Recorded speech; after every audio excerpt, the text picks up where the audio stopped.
It's Martial, Bruno Fernandes, Rashford, Marcus Rashford, 6 Whoa! Rash! What? Yes!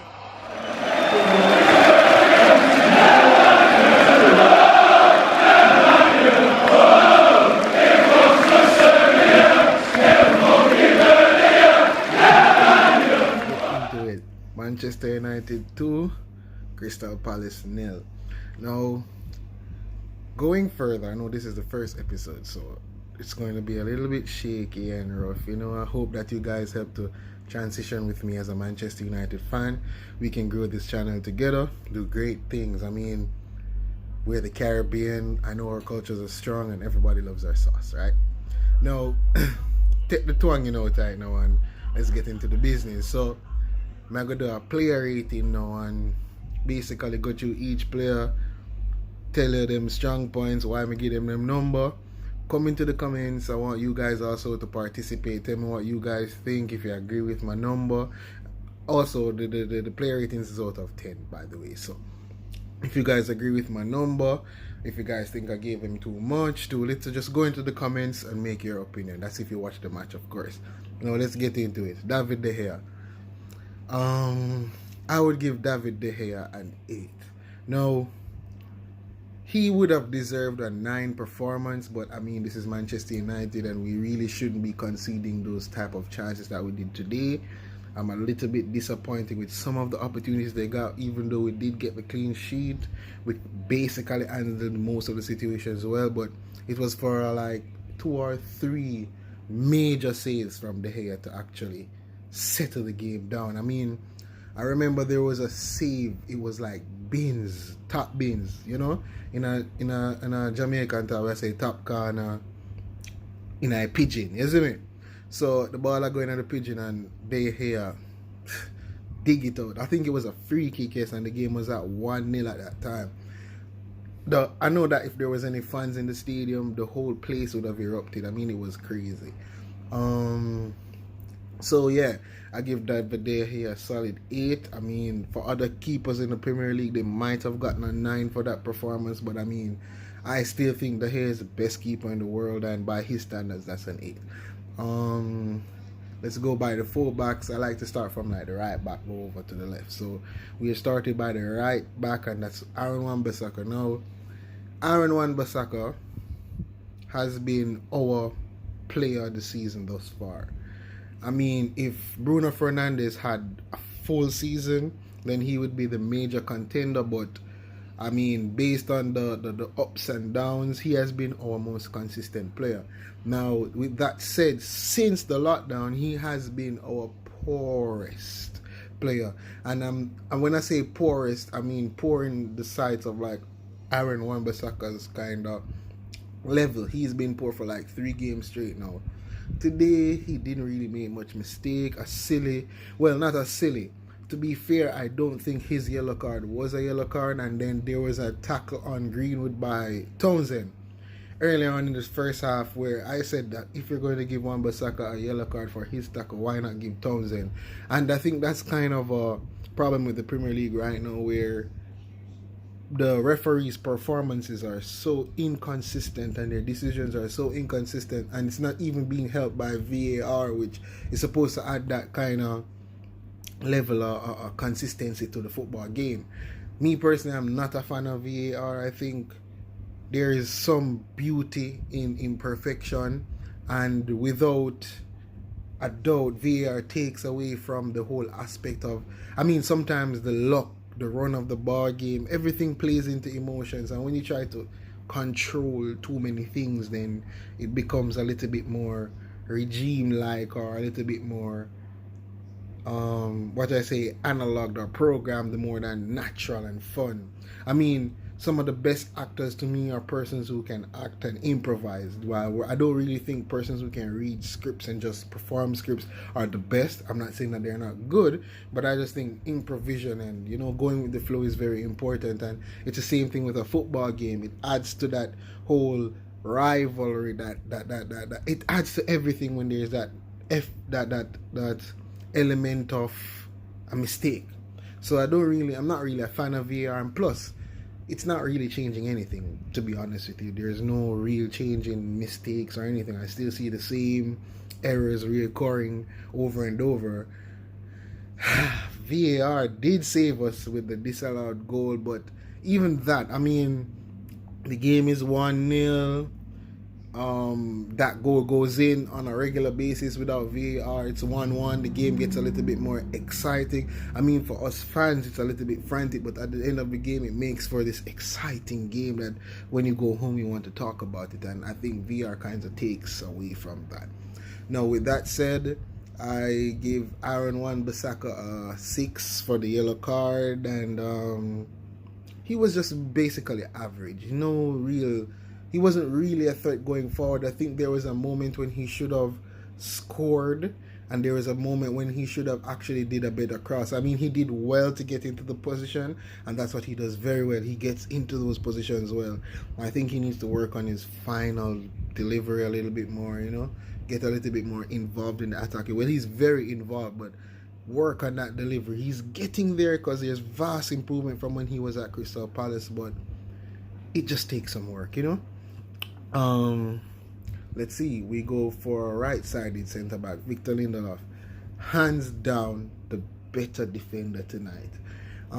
I watch this YouTube channel. It's called The United Stand, and there's this guy by Saeed, and I hope one day he watches this and, he actually hears what I'm saying, because he says Harry Maguire is Harry Beckenbauer. Like, he rates him highly, and I understand why, because Harry Maguire brings that calming spirit into the defense, but a lot of the work that Victor Lindelof does it goes under the radar because of the whole 80 million price on Harry Maguire. The focus is on him, and no one really sees what Victor Lindelof does, and I really appreciate what he did today for the team. He put in a sturdy work. It was his mistake for us losing the points against Southampton in the last minute, but you could see that today he decided that, listen, I'm not having a bad game today, and for that I'll give him an 8 as well. Clean sheet, he largely contributed to it. I mean, he had a tackle on, let me see who it was. He had a world-class tackle on Wilfried Zaha that I see them saying that it's possibly a penalty, but for me it's no penalty at all. He got the ball. Wilfried Zaha was trying to be cheeky with that little plot, trying to win a penalty basically. But the ref was right there poised to see what everything had happened, and yeah, so not a penalty for me, and I think that his overall game today was great. With that said, let's go to his partner Harry Maguire now. Harry Maguire, today, he was solid, but, and this is a strong but, because this is not the responsibility of a defender, but he is here to win area battles, and he had the winning of the entire Crystal Palace team as it relates to header this evening, and I'm being honest with you, he wasted every opportunity in front of goal. It was so frustrating. I mean, I wish those chances had fell to like a real centre forward, like we have Odeon on the field and a cross coming like that. I know say Igala buck that in. Yeah, by the way, disclaimer, we not use the word the headers, or we not head ball in a goal, or we not do no head thing on field, or buck ball in a goal, you see me? Remember, we are Caribbean, so we have to carry a little flavor there. Yeah, anyways. So, as I say, he was very dominant on everything as it relates to aerial duels, but I really think he needed to be a little bit more clinical in front of goal when he's attacking the goal. There was a chance, the first corner we got, right? If it was a striker, I guess he would have that instinct to say, yo, anything can happen. I'm going to kick this ball in the goal if it comes to me. But for Maguire, it was like he did a full-on defensive cross the goal kind of header. Like, if he's a defender attacking you, win the ball to kind of head it cross the goal so that your attacker can strike it. But he was right in front of the goal, and he like head it cross the goal. And I'm like, bro, attack the goal. Like, it's there. Free header. The Crystal Palace defender completely missed the header, bro. And I'm like, that was your chance, the game was a little bit rocky because, like, for the first 10 minutes, I think we were poor. We weren't settled in the game at all. Pogba was losing the ball. We weren't passing the ball to Greenwood. We weren't passing the ball to Bruno.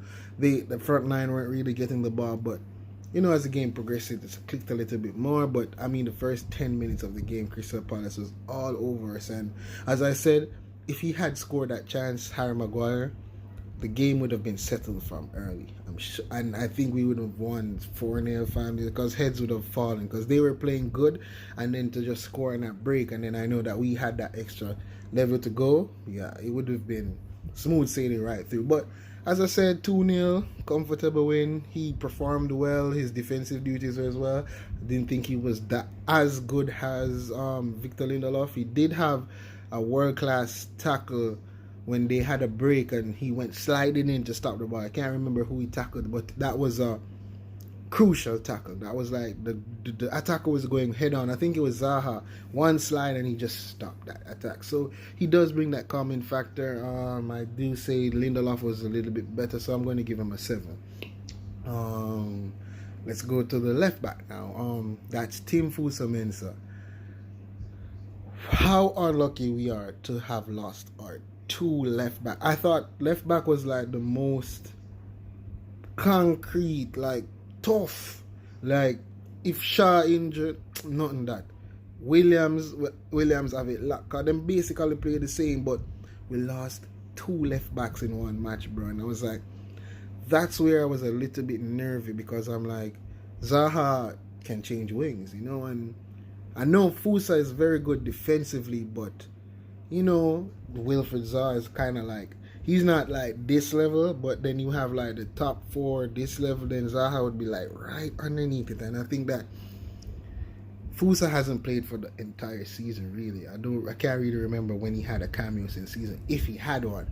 And it would have been a big answer, it's a big ask of him to say, yo, say at the first match I got come in and we want fight for the Champions League position, so here we go and have to come in and do the same things as Luke and Brandon Williams. They have to dip on the level there right away. No, I mean, this is Manchester United and we should have those levels players, but it's a process, and based on that, I'm going to give Fusa a 7. If it was Brandon Williams or Luke Shaw, I'd give him a 6 for that performance if they had done the exact same thing. But given that he was just thrown into it, he was tidy, never lost the ball much, always there to cover, hard in tackle. He was there, so he wasn't really there in attack until later on in the game. And as I said, he isn't used to the pace of the Premier League right now. He has been out for a while. He played like a few reserve games. I think Ole Gunnar Solskjaer did mention that, you see me? I think he said that he played a few reserve games and the friendly match that we played against West Brom before everything started. So those were his only real minutes, I think, for the year. And it was a tall ask and he did come solid. We got the clean sheet. Never really saw him do much mistakes, so I'm going to give him a 7. As I said, if it was Shaw, Brandon Williams, based on their level, I'd give them like a 6, but he gets a 7 today. On to Pogba. Now, Pogba has changed. I don't know if you guys noticed it, but Bruno, well, the whole team, it's I don't even know how to explain it, but Pogba has changed the way he has played. Or no, Pogba has changed the way he has played for Manchester United. That's it, yeah, that's it. He has found consistency. That's 1. 2, I know he had a poor game last game, but fatigue, he's just coming from a long injury, and it wasn't really that poor. He started to build along his game. It's the same thing with today. First 15 minutes, lost the ball, was a little bit clumsy, but without Matic, you could see that he stepped in and played that calming role. I mean, he was that air of calmness when everything was going crazy. I mean, 3 players around him, no problem. 4 players around him, no problem, bro. Pogba, yo, you're dealing it today. I'm not saying that your performance was amazing, like the greatest performance, but I saw where things could have gone haywire if we didn't have a Pogba. If it was like a Ferg and a McTominay, then I think we would have been down before the time we had scored our goals. Pogba kind of calmed us down a little bit, you know? And for that, as I said, not the most amazing going forward today. He did contribute both defensively and forward. So I'll give him a 7. A solid 7, you know? Let's go to the next pair. Scott McTominay. Mixed sauce. No way near a replacement for Matic. I mean, McTominay can be anything he wants to be in the future, but for now, he's not a CDM. He's a box-to-box midfielder. And I say that with my heart. Like, I don't know what go on with Ose, I don't know what go on with Ole. The two of them come like them like a chip. Like, them not to say, McTominay just does not want to stay and cover his defenses. I'm not saying that he didn't do it today. He did cover his defenses. He did cover his lines, similar to what Matic did. There were moments when I thought that he should have been there to cover the defense. Like, for example, Ayew got a shot on De Gea, and what had happened is that Lindelof slides in, stretches for the ball goes back to a runner from the midfield, he gets through and gets a shot on goal. I'm not saying that in every situation you're supposed to be there because it's the defense and he's a midfielder, but he's a CDM, and that runner from the midfield, Mixar should have been there. So, and I know if it was Matic, he wouldn't have gotten through. I mean, I know it was a stretch, rebound type of situation, but I'm sure Matic would have been there. So, for me, it was an okay game. We got the clean sheet. There was a little bit of moments of like panic, but I'll give him a 6. You know, an average performance, not really much to talk about. He was just there. Bruno. Bruno is Bruno. I mean, Bruno doesn't have to have the best game. He just has to be on the field and something can happen. So I'm not even going to talk long. Bruno gives the ball away. Everybody knows that. So everybody knows, oh, he's a creative spark. So when they're up on the field, they always have that man, especially in Jamaica, we would have called him a Brocky Boo or a skill archer, you know, all sort of name we give them. But what their role is actually to take the ball, carry the ball, create. So they always have the ball, they always do stuff, they lose it frequently. And that's what Bruno does. He loses the ball. He tries some ridiculous chest half volley type passes that he sees Rashford running at 100 miles and tries that, you know. He's that sort of player, and I have no problem. I don't like when he alternates with Pogba, because when he does, he kind of does those little flashy things in front of our box, and I'm not really into that. I think anyone in front of my box needs to just kick the ball out of your life, like we Jamaicans would say. Yo, I don't really think them for, you know, pocket it around me, my defense line. I don't really depend on that. So stay up there, keep trying stuff, keep doing stuff. You're a genius. The new Cantona, anything you want to call him. Right now, I'm going to say something outlandish. Bruno over, what's his name? Yeah, Bruno over De Bruyne. Any day. I don't really care if a City fan want to come in my comments and say nothing. Bruno all day, every day. And just because I'm a Bruno fan, I'm going to be ridiculous with his ratings. 8. Doesn't deserve it. Did nothing to get an 8. But I'm going to give him 8. My channel. Fine opinion. Anyways, tell me, I mean, if I'm going to give him a fair judgment, I'd say 7. But as I said, I'm being biased with Bruno right now. It's Bruno crazy, Bruno magnificent. He does everything right to me. He gives away the ball. I don't see it as a mistake. So yeah, I give him an 8. But to be fair, it would be a 7. Let's go to our front 3. Now, I'm not going to speak about Greenwood's rating because he's an 80-year-old, and I think we're putting too much stress on him. He plays well. He's there, gets into good attacking positions, but I'm not going to give him a rating at all. If I'm going to give him a rating, my rating is he's an 18-year-old playing in the Premier League. Every game is 10, even if he has a poor game. He's 18, bro. He's scoring at will against big men.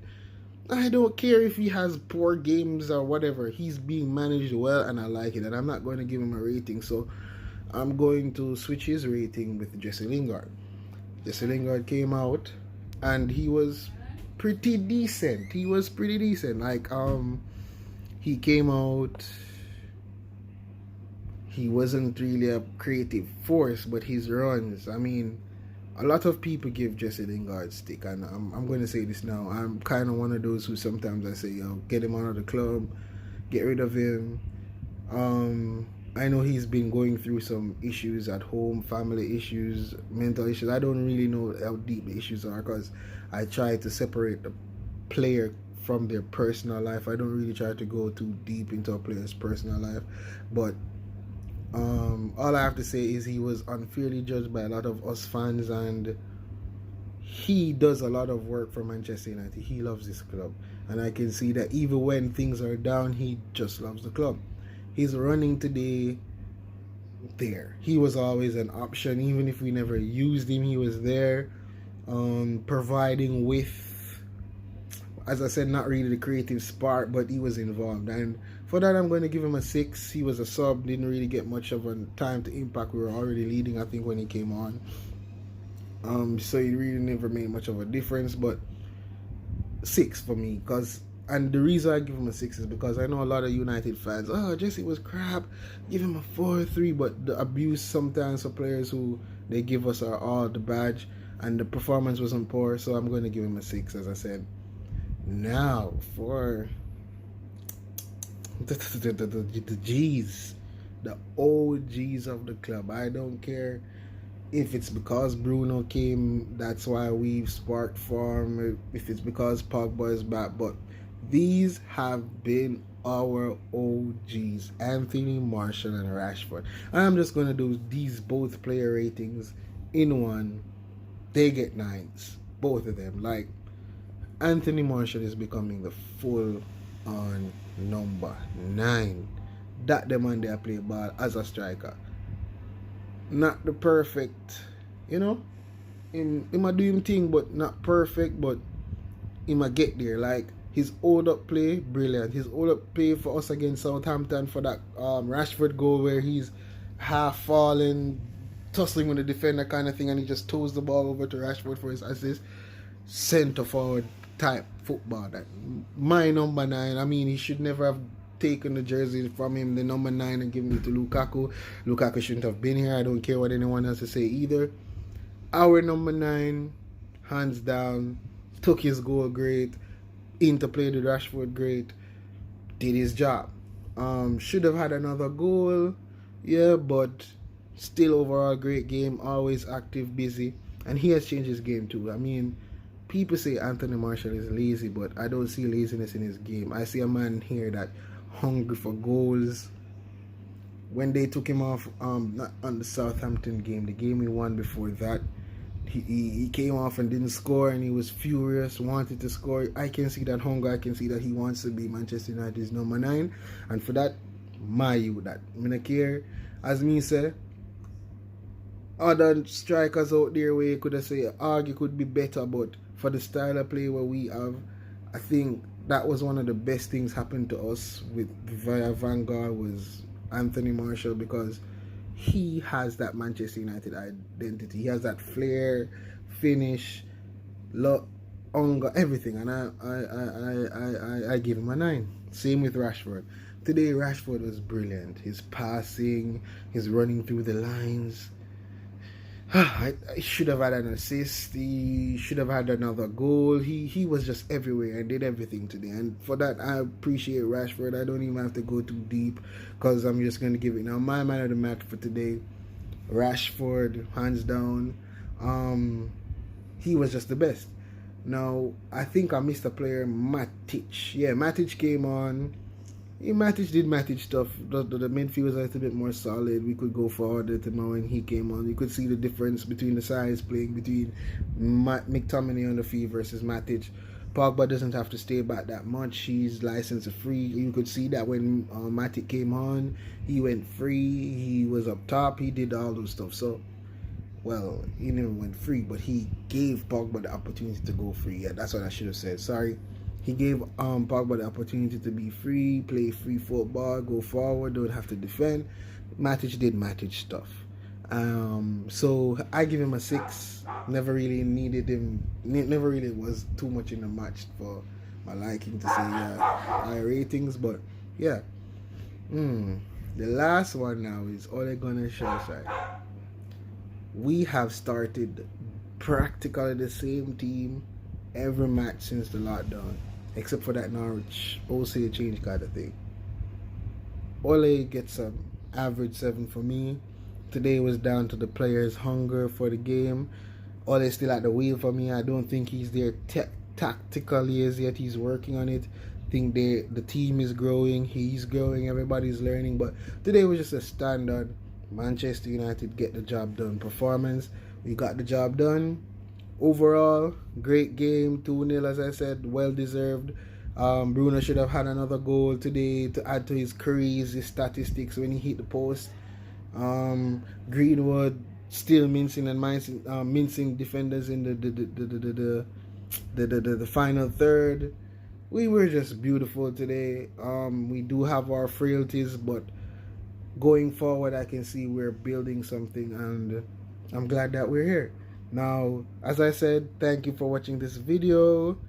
I hope for the future I could give you guys some great quality, some more animations, see the lineups a little bit more. We're working on some other projects. Well, I'm working on some other projects with someone who is helping me create these content. So going forward, I'm going to give you guys player ratings, press conference analysis, transfer updates. So just stay tuned. Subscribe, click the notification button, like, share, do all those stuff. This is JA is Red. I'm Serum, and I'm out.